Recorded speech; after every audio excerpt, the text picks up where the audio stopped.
Tiene el uso de la palabra el señor senador Armando Ríos Peter, del Grupo Parlamentario del Partido de la Revolución Democrática, para presentar punto de acuerdo para citar a comparecer a funcionarios del Gobierno federal a fin de que informen sobre el estatus del cumplimiento de las sentencias emitidas en los casos de las señoras Inés Fernández Ortega y Valentina Rosendo Cantú.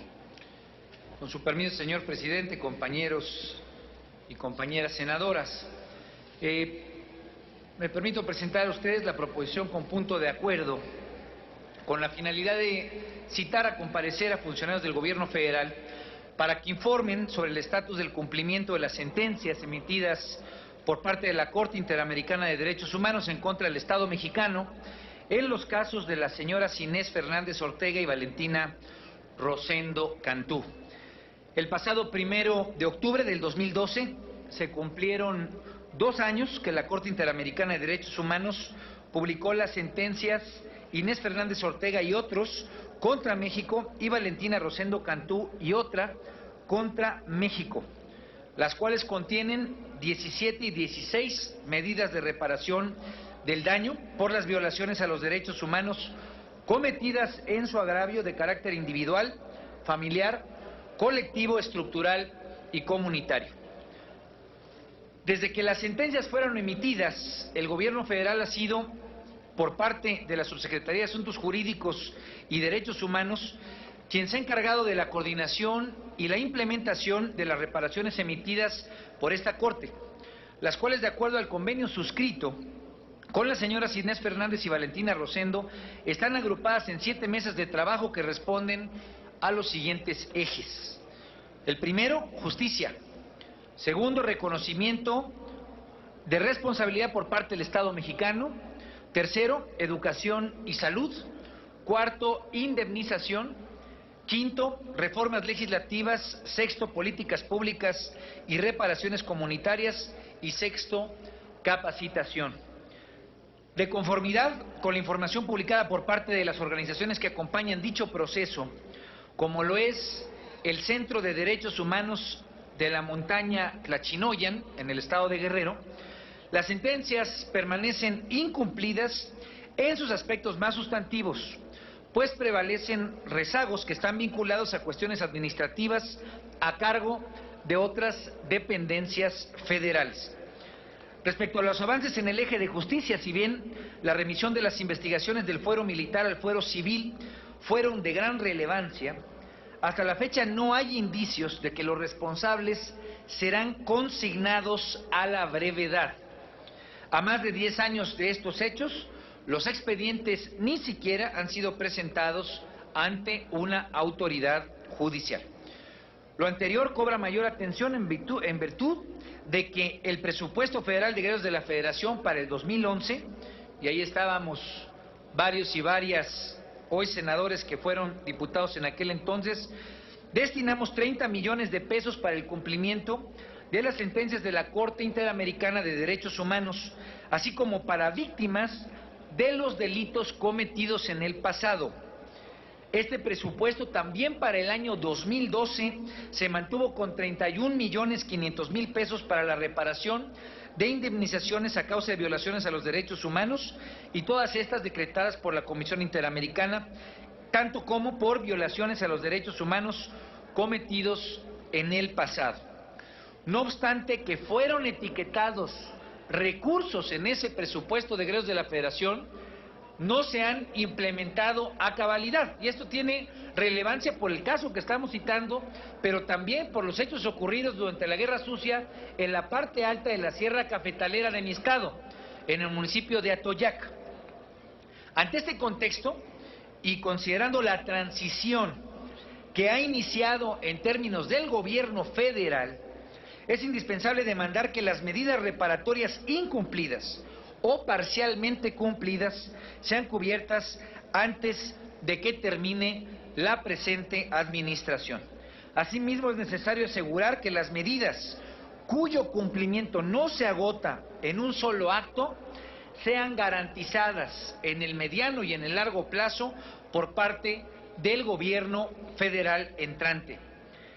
Precisamente por eso, y dado el inminente cambio de las más altas autoridades en el ámbito federal, ponemos a consideración el presente punto de acuerdo, que primero cita a comparecer ante el Pleno de las Comisiones de Justicia y Derechos Humanos del Senado de la República al licenciado Max Alberto Diner, quien actualmente es subsecretario de Asuntos Jurídicos y Derechos Humanos de la Secretaría de Gobernación, para que presente un informe detallado de las acciones realizadas con la finalidad de dar cumplimiento a las sentencias emitidas en contra del Estado mexicano en los casos de las señoras Inés Fernández Ortega y Valentina Rosendo Cantú.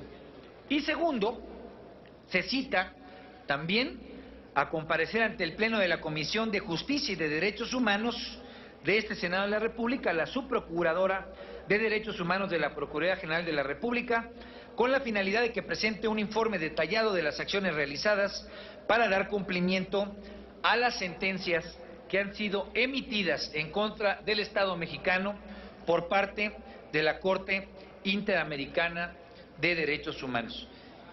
Es cuanto, señor presidente, le pido que sea inserto en las características que he dado lectura a este documento en el diario de los debates. Muchas gracias.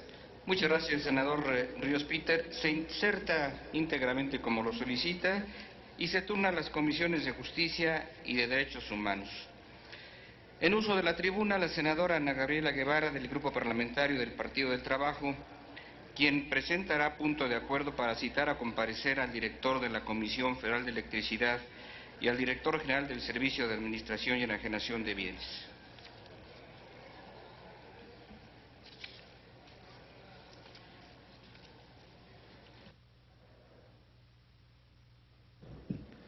Con el permiso de la presidencia, senadoras, senadores, a nombre propio y del Grupo Parlamentario del Partido del Trabajo, presento hasta esta honorable asamblea la siguiente proposición con punto de acuerdo de urgente u obvia resolución al tenor de lo siguiente. El 11 de octubre del 2009 se publicó en el Diario Oficial de la Federación el decreto por el que se extingue el organismo descentralizado Luz y Fuerza del Centro. El mismo día, la Secretaría de Energía solicitó al Servicio de Administración y Enajenación de Bienes poner a disposición inmediata de Comisión Federal de Electricidad todos los bienes del organismo extinto y firmaron ante el notario público un convenio mediante el cual se destaca en su cláusula cuarta: las partes reconocen que a partir de la entrega en vigor del decreto, Comisión Federal de Electricidad se hará cargo de la facturación y cobranza relacionada con la prestación del servicio público de energía eléctrica que venía prestando Luz y Fuerza del Centro. Por tanto, los recursos económicos que se generen por la prestación del servicio público referido, a partir de la fecha antes señalada, ingresarán al patrimonio de Comisión Federal de Electricidad. Asimismo, en su cláusula octava, el presente convenio estará vigente a partir de su firma y hasta que se determine el destino de los bienes materia del presente convenio. El 11 de agosto del 2010, el Servicio de Administración de Enajenación de Bienes y Comisión Federal de Electricidad celebraron un contrato de comodato ante el notario público, del cual se anexa copia, en donde se señala que las partes estarán de acuerdo en que CFE disponga de los frutos y accesiones de los bienes y que la CFE tiene a su cargo la conservación y mantenimiento de dichos bienes, así como las reparaciones y el pago de servicios contratados o que se contraten para el buen funcionamiento de los mismos. Al término de la vigencia de este contrato, CFE deberá entregar al Servicio de Administración y Enajenación de Bienes un informe que acredite los servicios o mantenimientos realizados a los bienes. Las partes manifiestan que CFE, a partir de las 12 horas del 30 de junio del 2010, ha cumplido y continuará cumpliendo con la obligación de mantener adecuadamente asegurados los bienes en los mismos términos y condiciones en los que CFE asegura la infraestructura destinada a la prestación del servicio público de energía eléctrica, incluyendo una cobertura de responsabilidad civil que pudiera derivarse de su uso. Son causas de terminación de este instrumento, cláusula novena, que la CFE conceda el uso parcial o total de los bienes a un tercero o los destine para un fin distinto al previsto en el presente instrumento, o que la CFE incumpla con cualquier otra de las obligaciones a su cargo. Ante la concurrencia de cualquiera de las causas antes mencionadas, el Servicio de Administración y Enajenación de Bienes podrá dar por terminado este instrumento con efectos inmediatos y sin la necesidad de declaración judicial, mediante notificación por escrito que otorgue a CFE. Las partes convienen que la vigencia de este instrumento es de 3 años, contados a partir del 11 de octubre del 2009. Dicha vigencia quedará prorrogada automáticamente por un periodo de 3 años más, a partir de su último día de vigencia, salvo pacto en contrario de las partes.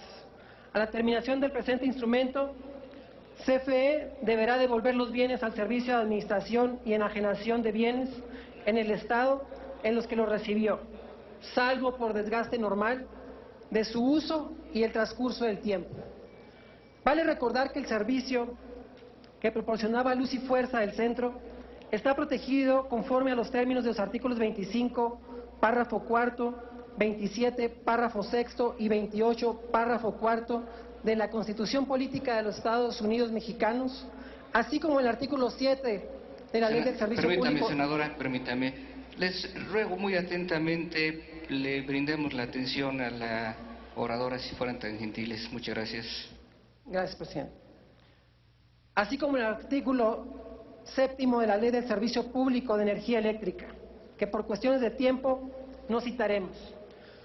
Como se establece en la lectura de los preceptos constitucionales legales mencionados, la prestación del servicio público de energía eléctrica es una función exclusiva de la nación, que se realiza exclusivamente por organismos descentralizados, misma que conforme a la ley reglamentaria, el artículo 27 constitucional, corresponde a Comisión Federal de Electricidad. De tal suerte que la figura de comodato entre el Servicio de Administración y Enajenación de Bienes y CFE no se apega al mandato constitucional y legal, por el contrario, constituye una violación al mismo que el Congreso de la Unión, conforme lo establece el artículo 73, fracción décima, tiene la facultad de obligar, de corregir, bien sea mediante la creación de un nuevo organismo descentralizado en la zona atención de luz y fuerza del centro, o bien para que CFE asuma, sin artilugio alguno, su plena responsabilidad conforme al artículo 7 de la Ley del Servicio Público de Energía Eléctrica.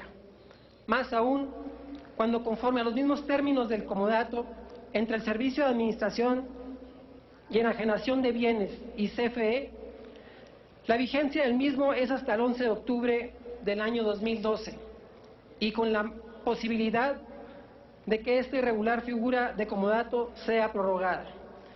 En virtud de lo antes dicho, se propone el siguiente punto de acuerdo de urgente u obvia resolución. Único, para citar a comparecer de manera urgente al director de Comisión Federal de Electricidad y al director del Servicio de Administración y Enajenación de Bienes, y mientras tanto quede en suspenso la prórroga de comodato ya citada, dado en el Salón de Plenos de la Cámara de Senadores a los 9 días de octubre de este 2012. Muchas gracias. Gracias, senadora Guevara.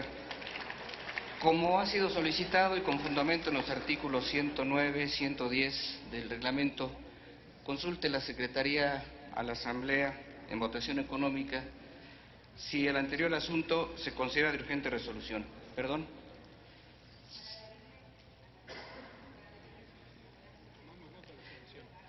Sí, está proponiendo de urgente resolución, senadora, si me permite. Muchas gracias. Consulte, por favor. Consulto a la Asamblea en votación económica si el anterior asunto... Perdón, senadora Palafox, ¿con qué propósito? Sonido al escaño de la senadora Palafox. Por favor, hacer un comentario antes de que lo someta usted a una votación que de antemano va a ser rechazada, por 2 razones. Porque proviene del Partido del Trabajo y porque la mayoría están aquí en contra de los derechos de los trabajadores del sindicato del ESME. Por eso hay un señor diputado que baja a dar la orden empinándoles el dedo para que voten en contra. Como sabemos que van a votar en contra, quise hacer esa observación, señor presidente.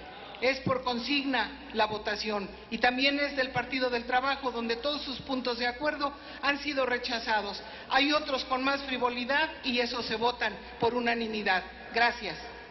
Gracias. Consulte. Consulto a la Asamblea en votación económica. Perdón. Senadora, ¿con qué propósito? Sonido al escaño de la senadora.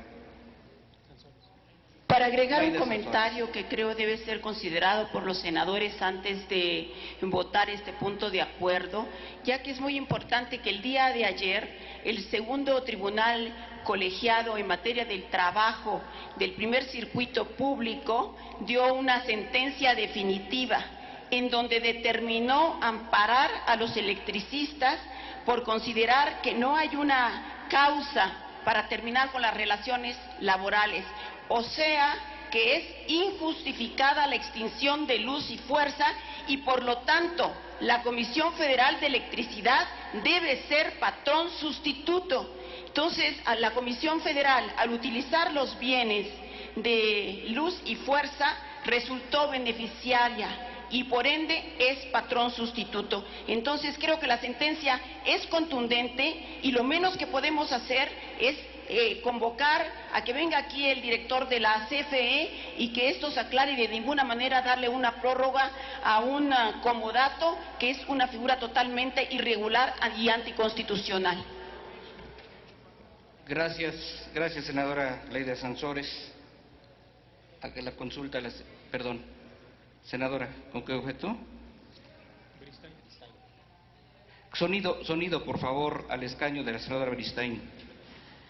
En el mismo sentido de la senadora Laida Sansores, hago un exhorto respetuoso a todos mis compañeros para que se sensibilicen y para que hagamos venir al director de la Comisión Federal de Electricidad, porque tal y como dice la senadora Sansores, sí es urgente este tema, dado el fallo que hubo a favor de los trabajadores. Yo quiero pedirles que se sensibilicen y que apoyen, no al Partido del Trabajo, no al PRD, a los trabajadores que claman el apoyo del Senado. Muchas gracias. Gracias, senadora Beristain. Consecuentemente, solicito a la Secretaría consulte a la Asamblea en votación económica si el anterior asunto se considera de urgente resolución. Consulto a la Asamblea en votación económica si el anterior asunto se considera de urgente resolución y se pone a discusión de inmediato. Quienes estén por la afirmativa, a favor de levantar la mano. Quienes estén por la negativa, a favor de levantar la mano. No se considera de urgente resolución, señor presidente. Consecuentemente, se turna a la Comisión de Energía. En uso de la tribuna, el señor senador Daniel Amador, del Grupo Parlamentario del Partido Revolucionario Institucional, para presentar punto de acuerdo, porque solicita a comisiones de la Cámara de Diputados generar una partida en el presupuesto de egresos del 2013 para dotar a los niños de quinto y sexto de primaria de las escuelas públicas del país de una laptop con Internet.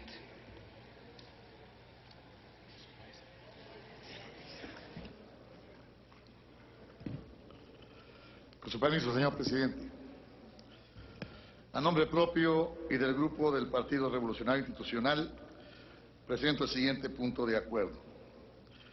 En estos tiempos es imprescindible la importancia de las tecnologías de informática y comunicación en el desarrollo del aprendizaje, puesto que despiertan y desarrollan el interés del escolar y de esta manera motivan el aprendizaje en forma efectiva, debido a que hoy en día estas sociedades de cambios constituyen un recurso fundamental para el proceso de enseñanza y aprendizaje. Sin embargo, existe una brecha digital entre los niños y los jóvenes en el país, pues hay casi 33 millones de niños entre 0 y 14 años de edad que representan el 29% del total de la población en el país, por lo que este segmento es el futuro de México. nuestro país se encuentra muy por debajo de los rangos de una verdadera red informática y sus usos tecnológicos. Según estadísticas del INEGI del 2010, en México existen 8.44 millones de hogares equipados con computadora, lo que representa un 29.8% del total de hogares en el país. Y en cuanto a conectividad, 6.3 millones de hogares cuentan con conexión a Internet, lo cual representa 22.2% del total en México. También nos revela que entidades como el Distrito Federal, Nuevo León, Sonora y Baja California, 4 de cada 10 hogares cuentan con computadora, que significa un promedio de 43.4%, mientras que Chiapas, Guerrero y Oaxaca, solo 1 de cada 10 hogares tiene acceso a una computadora, en un promedio de 14%. Por otro lado, los estados no contemplan una ley que establezca el uso de la tecnología. Solo se tienden a desarrollar programas emergentes a fin de dotar de estos a contados estudiantes. Un programa que actualmente está siendo difundido por parte del gobierno federal es CompuApoyo. Es un programa sujeto a crédito y está diseñado para que cada solicitante que tenga Infonacot solicite 2,000 pesos para la adquisición de un equipo de cómputo con un precio no mayor de 6,500 pesos, mismo que pagará con su crédito en la tienda que lo adquiera, y 500 pesos para que pague al menos 5 meses del servicio de Internet. Pero para ello tiene que ser trabajador y estar afiliado al Infonacot, tener un salario mensual de 1 a 5 salarios mínimos, ser sujeto de crédito y contar con capacidad de descuento para obtener un crédito. Este programa hace que cualquier equipo de cómputo que se adquiera con un crédito de 12, 24 y 36 meses, con una tasa anual de 12%, se pague casi al doble. Además de que no aplicaría para el grueso de la población. Hay que considerar que los niños que se encuentran en las escuelas primarias del país incluyen tanto a zonas urbanas como rurales, lo que provoca un sesgo y una inequidad en el acceso a estos beneficios y por ende a las herramientas del mañana.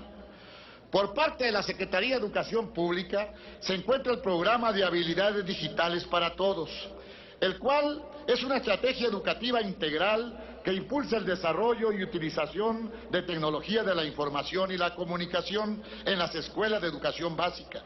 Su objetivo es proporcionar elementos sobre el manejo de la información que acompañen el proceso educativo dentro y fuera de la escuela para apoyar el aprendizaje de los estudiantes, ampliar sus competencias para la vida y el desarrollo de habilidades fundamentales que demanda la sociedad del conocimiento, con lo que se favorecerá su inserción en esta. Como vemos, existe ya el material didáctico que se requiere para el manejo en las escuelas. Sin embargo, no existe un programa que permita a los estudiantes poseer un equipo de cómputo en sus manos para que se haga uso de ello en todo el tiempo que se requiera su formación. Es por esto que someto a la consideración de esta soberanía el siguiente único punto de acuerdo. Se solicita a la Comisión de Educación Pública y Servicios Educativos y a la Comisión de Presupuesto y Cuenta Pública de la Cámara de Diputados generen una partida presupuestal en el presupuesto de egresos de la Federación 2013 para dotar a los niños de quinto y sexto de primaria de las escuelas públicas del país de una laptop con Internet. Es cuanto, señor presidente. Muchas gracias, señor senador Amador. Se turna a la Cámara de Diputados. Se recibió del señor senador Ernesto Rufo Apel, del Grupo Parlamentario del Partido Acción Nacional, un punto de acuerdo que exhorta a la Junta de Coordinación Política para que haga suyo el acuerdo de la Junta de Coordinación Política de la colegisladora sobre el procedimiento a seguir para la difusión de las iniciativas y puntos de acuerdo propuestas por los senadores que no sean leídos ante el Pleno, el cual se turna a la Junta de Coordinación Política. En uso de la palabra, el senador Sofío Ramírez Hernández, del Grupo Parlamentario del Partido de la Revolución Democrática, para presentar punto de acuerdo por el que se solicita contemplar una partida especial de presupuesto para la construcción de un hospital de especialidades en Tlapa de Comonfort, Estado de Guerrero. Muchas gracias, señor presidente, compañeros senadores, compañeras senadoras. Los pueblos y comunidades indígenas históricamente han sido ese simbolismo de marginación, de olvido, de falta de oportunidades para el desarrollo humano. Ahí tenemos particularmente el caso de Chiapas, Guerrero, Oaxaca, que es el mapa de la vergüenza en la pobreza social de este país. Ahí tenemos falta de oportunidades de empleo, educación, infraestructura carretera. Ahí tenemos problemas para la propia producción de lo que es los granos básicos y tenemos grandes problemas, rezagos históricos en materia de salud como parte de un derecho a la vida. En estos pueblos y comunidades indígenas de nuestro país, los accesos a los servicios de salud se ven como un derecho en la Constitución, pero muy lejos, un derecho muy lejano de cómo poder tener acceso a vivir mejor. Sobre todo los niños y las mujeres indígenas, desde el embarazo, durante el parto y aún después de que dan a luz. Particularmente en el caso de Guerrero, tenemos la más digna representación de nuestros orígenes. Ahí están las 4 lenguas madres, los náhuatl, los amuzgos de la Costa Chica, los tlapanecos, los mixtecos, en una región donde se encuentra Metlatono, Cochuapa, los municipios más pobres de este país. Ahí en la región de la montaña se conjuntan cerca de 19 municipios de pueblos y comunidades indígenas.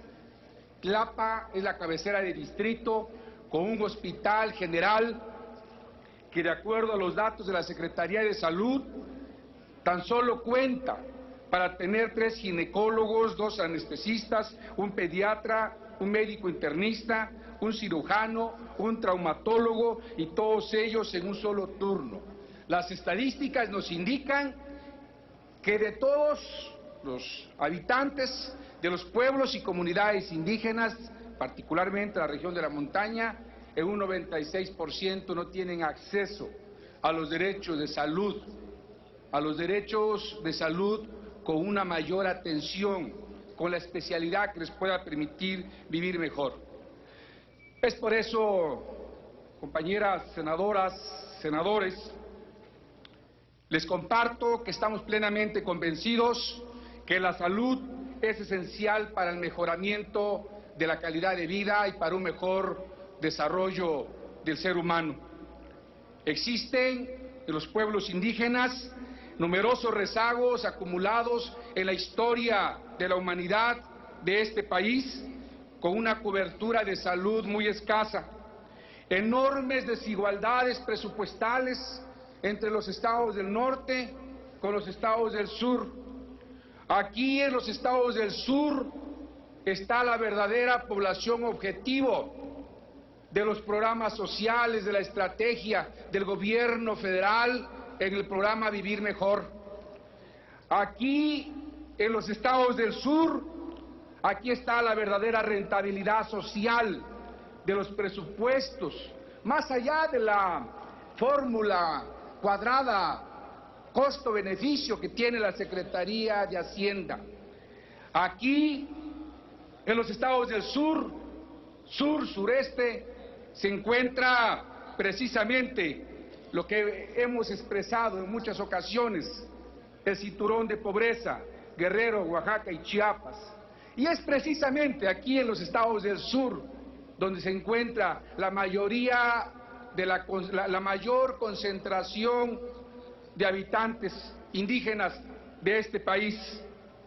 Es por eso que hoy venimos a compartirles, como un hijo de padres indígenas, a que promovamos todos ese anhelo, esa renovación de la esperanza, de justicia, mayor justicia social para los que menos tienen, para los que viven en la marginación y en la pobreza.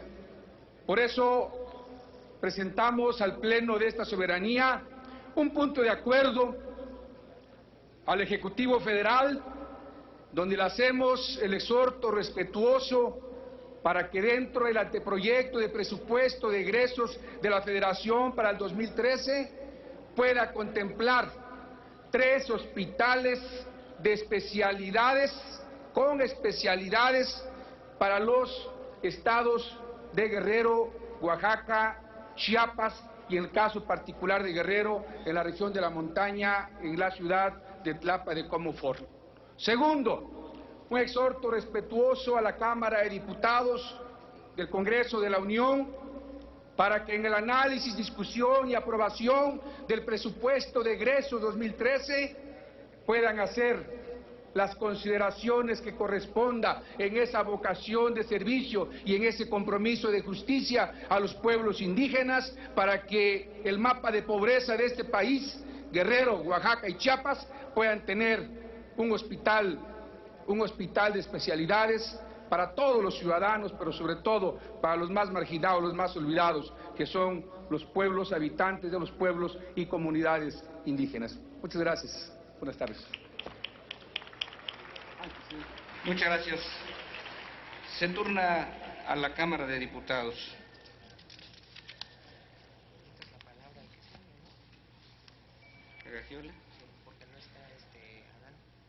En uso de la tribuna, el señor senador Daniel Amador, del Grupo Parlamentario del Partido Revolucionario Institucional, para presentar punto de acuerdo que exhorta a comisiones de la Cámara de Diputados a aprobar recursos suficientes para el programa Escuela de Tiempo Completo.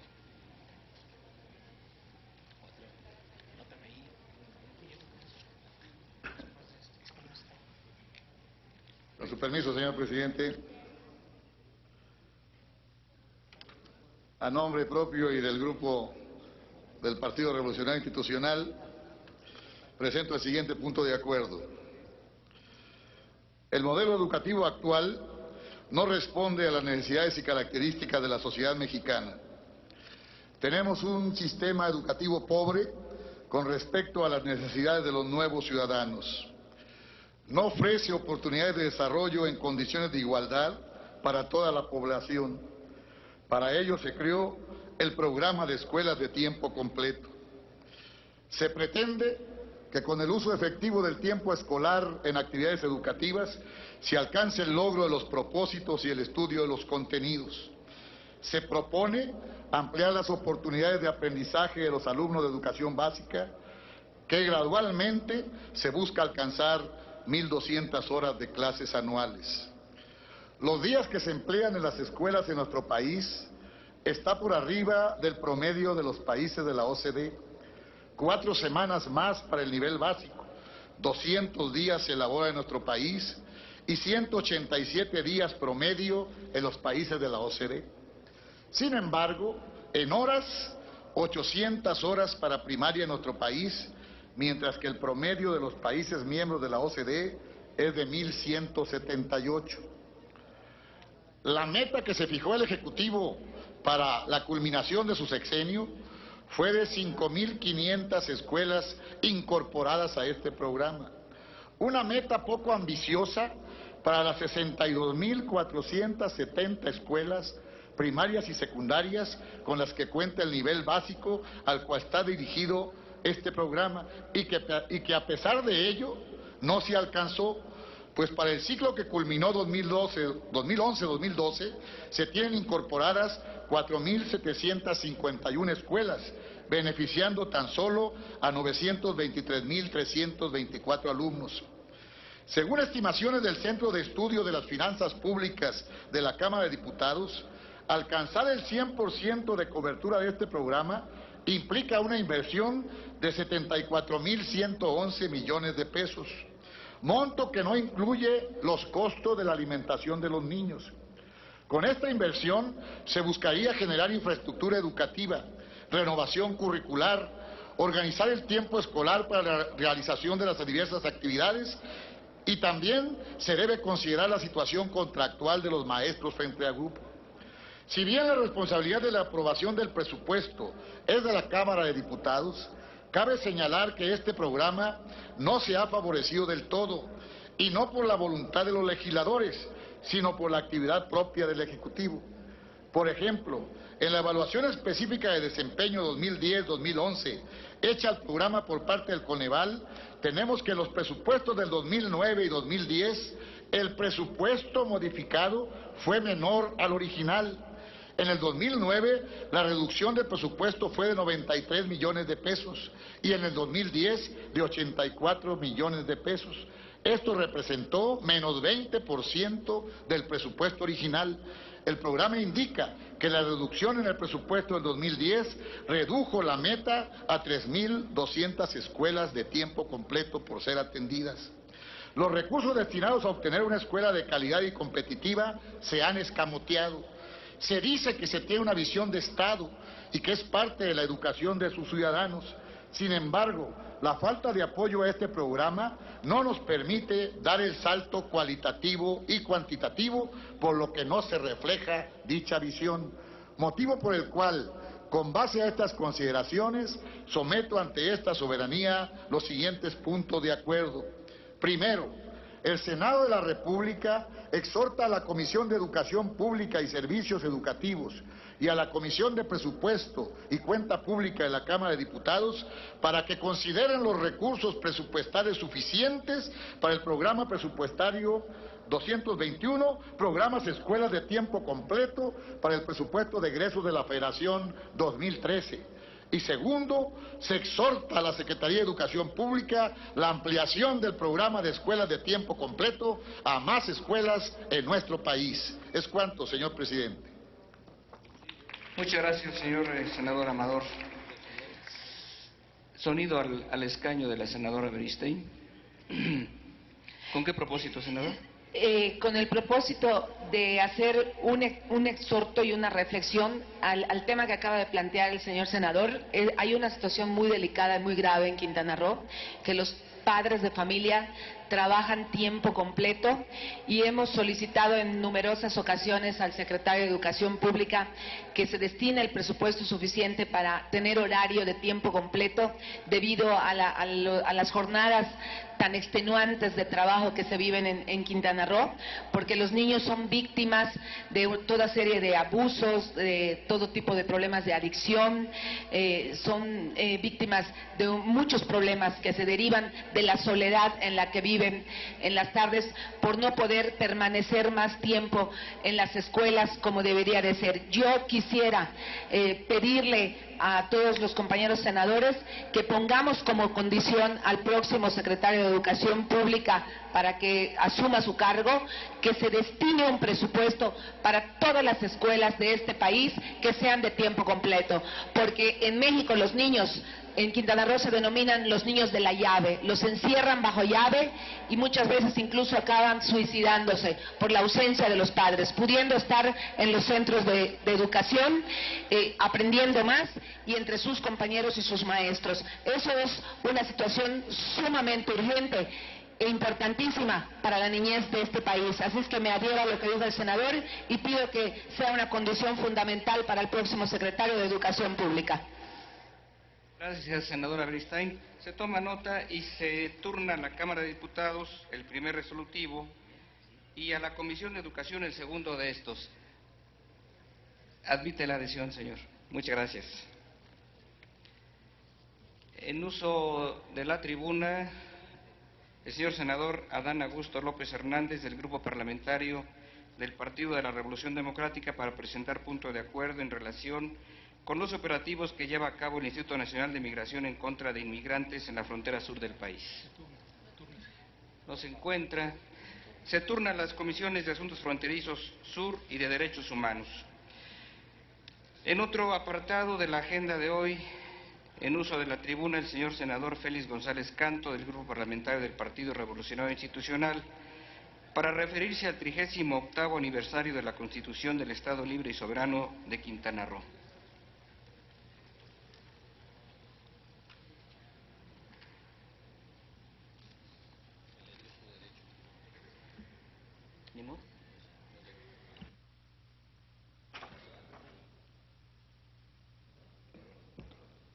Con su permiso, senador presidente.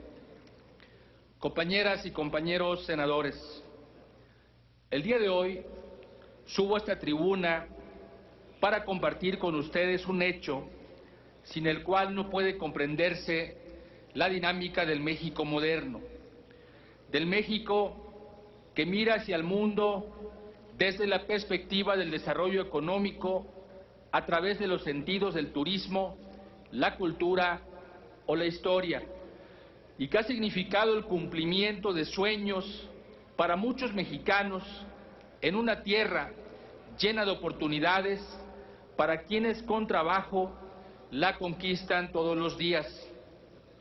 El acontecimiento que presento a su reflexión es la entonces creación del Estado Libre y Soberano de Quintana Roo, un 8 de octubre del año de 1974.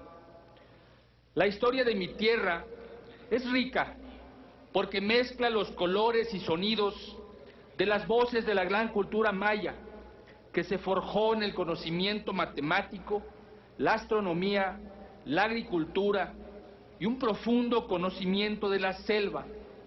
Pero sobre todo, hemos crecido conociendo bien y respetando los equilibrios de una naturaleza que no siempre ha sido tersa con nosotros.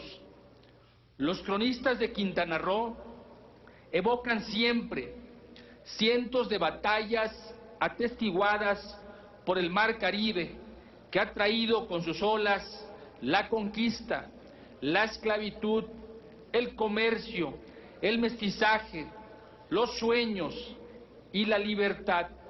En síntesis, que ha traído para todos los mexicanos un nuevo destino. La distancia del centro del país y de las ciudades más pobladas, así como la profundidad de nuestra selva, nos hicieron ser un lugar inhóspito, temido por los castigados del porfiriato y celosamente guardado por el indomable corazón maya. Distante pero estratégico, lleno de riqueza pero evitado y desconocido, paradisiaco pero peligroso, fueron las paradojas que delinearon el perfil del territorio de Quintana Roo durante el siglo XIX y las primeras 3 décadas del siglo XX, cuya población estaba conformada principalmente por comunidades mayas y comunidades pesqueras. El aniversario de mi entidad significa trasladarnos a las luchas de nuestros hermanos mayas durante la Guerra de Castas. Significa recordar las migraciones y poblaciones de nuestras islas. Es evocar a los pioneros, hombres y mujeres dedicados a la extracción del chicle. Es recordar la lucha del Comité Pro Territorio de 1931 y la de muchos quintanarroenses que han dado lo mejor de sí para llevarnos a la cita con la historia, con nuestro destino de libertad y autonomía.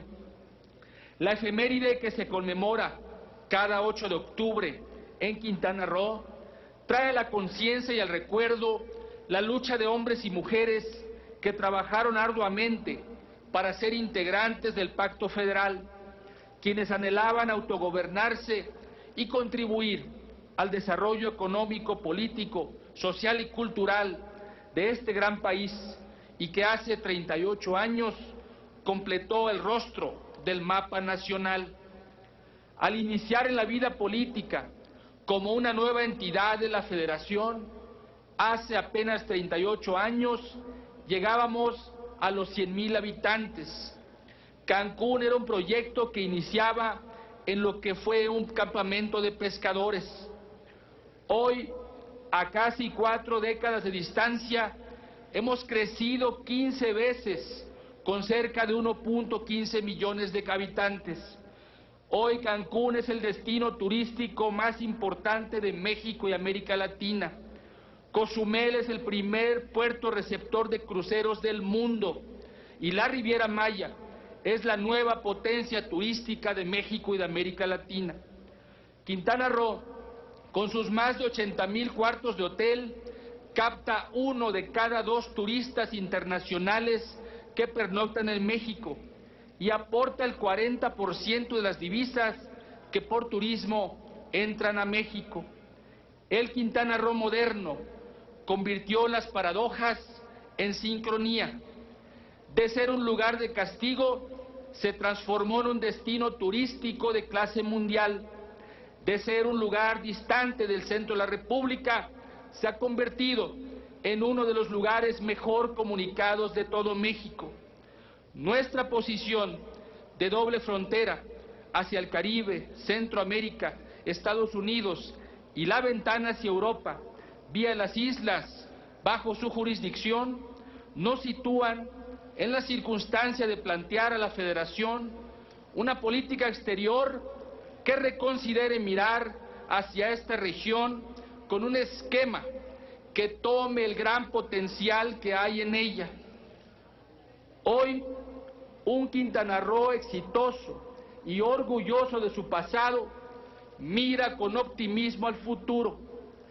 Quintana Roo día a día se nutre con la llegada de miles de compatriotas de todas las regiones de nuestra gran nación, quienes han decidido vivir ahí y forjar su futuro en nuestro bello estado.